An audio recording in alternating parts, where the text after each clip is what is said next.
Go on, do your YouTuber intro. Oh, so hi there, and welcome to another episode of Fact Theme Focus. And today we're going to talk about the edgiest edgelords who've ever edged before.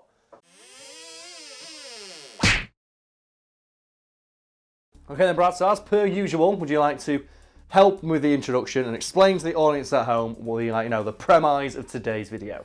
Well, we're going to be looking specifically at characters who are, you would define them as being edgy. Edgelords. And we're saying edgy in the sense that like they're like over designed to be cool. Yeah. They're basically like they're trying so hard to be cool or dark or mysterious that they end up just like it falls completely flat, and you can only like describe them as edgelord. And we have to start with the obvious King of the Edge. King of the Edge, Reaper. Reaper, yes. And like this is like the perfect example of what we like an edgelord is, and it's a character design that is purely there. Like it's over designed to the point where its only purpose is trying to look cool. Because he's a guy wielding two shotguns with a skull mask who talks in a really dark way. And it's the kind of, like, I define like an edgelord character as a character that you look at when you're like 13, 14 years old and go, yeah, that's what cool is. And obviously as you get older you realise like, no it's not. It's someone who's trying way too fucking hard. And I think, have you ever been like introduced to Reaper names?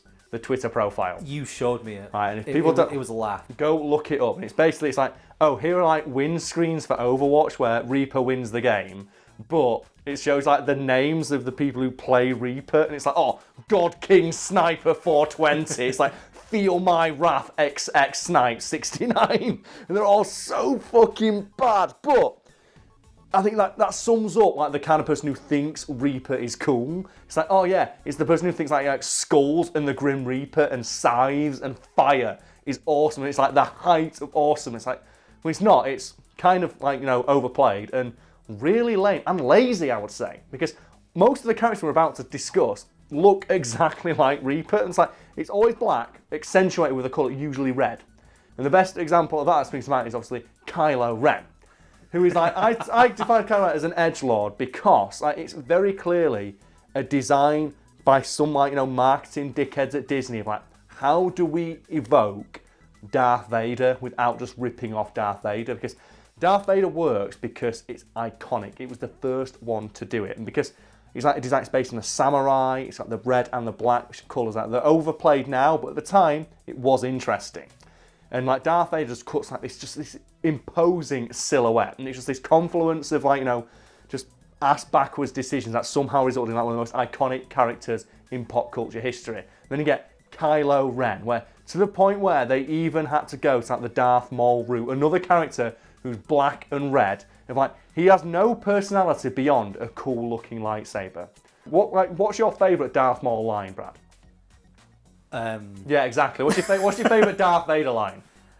I am your father. Yeah, there's so many. The There's so many, isn't there? Like, don't know the power of the dark exactly. side. But like, think, what's your favourite Kylo Ren line? Is it? He just cries. And I think Kylo Ren and Darth Maul are just like two sides of the same coin, where Darth Maul is over designed, right, to the point where like, oh yeah, like make him red, but make him spikes. That's cool. Don't one lightsaber, give him two lightsabers. And then you got Kylo Ren, who's like a simpler design, but like it's even like, but it makes more sense in terms of the characterization, where the character himself knows he's lame, and he's trying really hard to be cool. Like he wears the mask and the voice thing to sound more intimidating, as if like a Sith Lord with a fucking lightsaber isn't already intimidating enough, but whatever. And I think Kylo Ren almost gets away with it because the character knows he's lame. But when you look at like all the promo imagery, you can tell that someone at Disney's like, yeah, that's cool with a little crossguard lightsaber, which is different for being different. It's like, oh, that's Kylo Ren. Is there any other edgelord characters you can think of? You know how much I love talking about Legacy of Kain? Mm-hmm. Even though I love the character design, yes, I'm going to say that Raziel is probably up there with them. Is that the guy? It's the scarf, isn't it? Yeah, he's got a scarf to cover the fact that he's got a missing bottom jaw with a fang. And he's got the glowing eyes. He's got a wraith blade on his arm. His entire body is skeletal in design. Is it his sword as well? Like over designed, an impractically cool looking sword. The design of him before he was dissolved was like, I think he was based on David Bowie. Imagine As all good characters are. Imagine Vampire David Bowie with huge bat wings. Okay. That was his original design. Then the bones of the wings were ripped off. He was left with Basically, if you want to if you're still confused about an edgelord character, think about it, just throw too many things. I think edgelord is basically it's over design, is what I'd say the thing is. Like you take a character and you just keep adding shit to them because you think it looks cool. Yeah. An example I like is Sephiroth from Final Fantasy VII. Like the character is a bit lame now because he's been overplayed, but originally I like the design of Sephiroth. It's long black coat, long white hair, very long sword. It's like, yeah, a bit overdone now, but you know what? Simple, clean. It's iconic. I think the way I've heard it put before is like a good design is one that people can draw from memory, and other people will know what it is. Yeah. Like compare that Sephiroth though to like Sephiroth in like the Kingdom Hearts games, where they gave him like a single black wing. And like take half his shirt off and that's like, oh man, he looks like a Digimon. Now it's lame because you've over-designed it. You put too much stuff on to try and make the character look cool. Like you already had a winning design. Because simplicity is always best. That's like the best character designs are always like simple, clean, memorable. The more shit you add, the lamer the character becomes. Using that as a jumping off point, let's start with Sonic the Hedgehog. Oh, The classic little. Let's put a little cartoony Sonic, one of the first couple of games. Look, it was adorable. His little red shoes, and it's like, his big old eyes. And then you bring in, like, Edgy the Hedgy, Shadow the Hedgehog. And again, notice the prevailing colour scheme of black with red accents, which is just so fucking lazy. Edgy the Hedgy still cracks me up. And the worst bit about Shadow, though, is that they gave him a gun. Oh, yeah. And that's why, and he even rides in a low rider. A great way I've heard it put is, like, if you try and make a character cool, they will almost immediately become lame. So when you break down what being cool is, it's counterculture. It's going against the grain of what is in or acceptable at that moment and making it your own. Like the big pompadour haircuts in the 50s and the leather jackets, or riding around in souped up cars in the 2000s and all that kind of thing. But because obviously it's a snapshot, it's a reflection of culture at that time, it immediately becomes dated the moment you move on. Which is why I love, not only is he got Edgy the Hedgy, but Sonic the Hedgehog himself in his later iterations. Because Sega's just been trying to chase, oh no, why was this character popular? Because he wasn't Mario. Because Mario's like the clean-cut jump man who's like, woohoo, jumping around in adorable adventures. Now, Sonic's got to be edgy and cool. He's not all that. Because Sega do what Nintendo don't. There's a character I mentioned to you earlier that you're not too familiar with. Okay. It's Arthas from World of Warcraft. Yeah. Who becomes the Lich King. And he's considered to be the edgiest character, I think, in that universe, because he's basically... Let me guess. Giant, impractically huge sword that isn't a clean design. It's got multiple spikes and stuff on it. Giant, big helmet, like he's on a Glory Hammer album cover. Big shoulder spikes. Aura of sexual dark energy around him at all times. Only can see slits in his helmet with little glowing white eyes come out. You're almost exactly right. Yeah, because I just thought of what is the most try-hard armor design I could think of.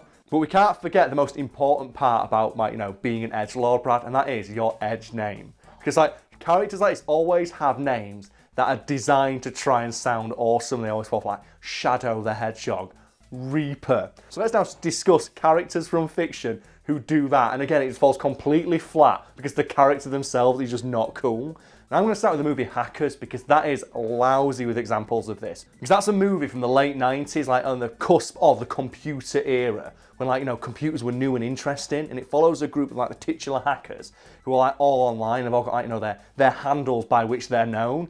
A list of which I think I've riffed now long enough for you to get up in front of you, and I'd like you to go through with me right now because I only recall a few, and they are all amazingly edgy. Let's start with Zero Cool.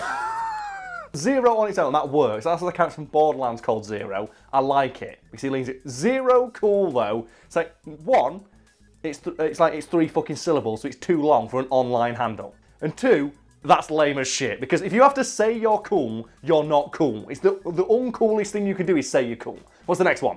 The Phantom Freak. But freak spelt with a PH. Again.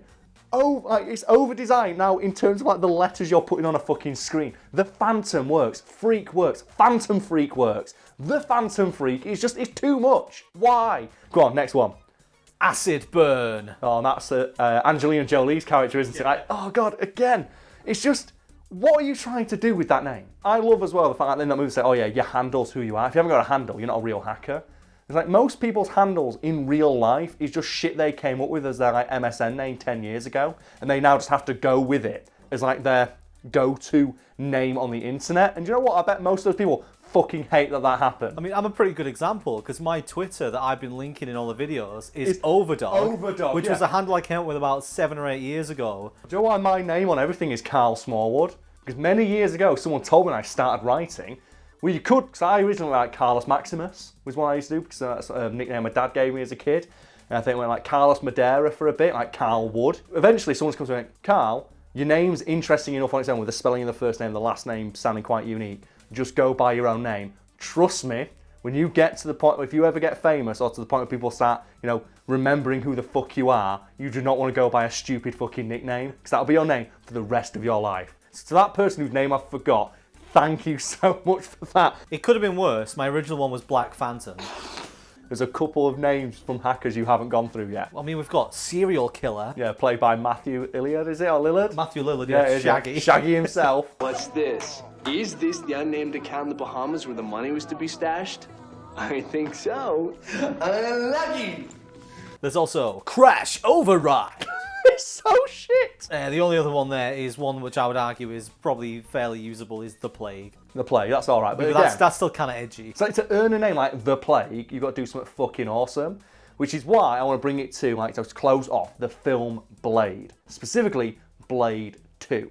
Because there's a difference between, like we mentioned, that Darth Vader pulls off that edgelord look because he was the original, and he doesn't try to like make people, he doesn't try and intimidate people by dressing that way. That's just how he dresses, and people are scared of him because he's fucking awesome. Blade is a pretty edgelord name, and the design of Blade is pretty edgy, isn't it? He wears all black, he wears sunglasses at night, he's got like a samurai sword, he's got like the ninja stars, he has like the body armour over like tactical trousers with the big combat boots.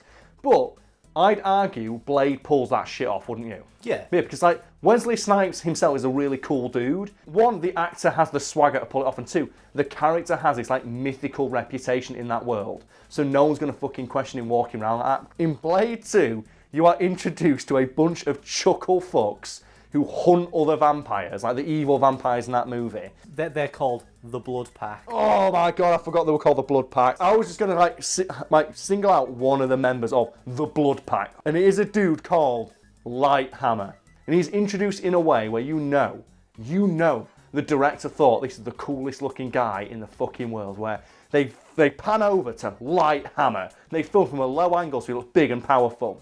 And he's sat there just stroking like a big sledgehammer, like he thinks he's Shao Kahn or some shit. There's a woman who's just draped over his arm, and he just growls at Blade, like he's got facial tattoos and everything. And do you know what he does in that movie?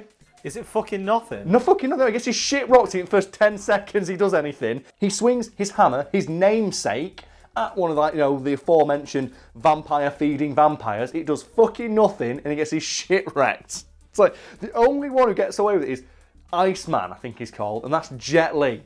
And it only gets away with it because it's played by Jet fucking Li in one of his first roles. And he actually does some martial arts. And it says a lot when the character who's wearing a black leather trench coat and carrying a katana and wearing sunglasses at night is cooler than you.